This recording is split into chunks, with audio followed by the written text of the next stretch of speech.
तलबा व तालिबात, अस्सलाम वालेकुम। बच्चों में यहाँ एक तस्वीर देख सकते हैं जिसमें एक बच्चा अपने गुल्लक में सिक्के को डाल रहा है। तो ऐसा क्यों कर रहा है?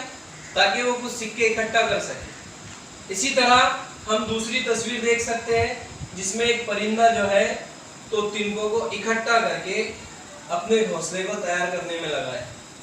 दोनों ही जो है तो इकट्ठा करने के अमल में लगे हुए हैं, मिलाने के अमल में लगे हुए हैं। मिलाने के या इकट्ठा करने के अमल को हम क्या कहते हैं?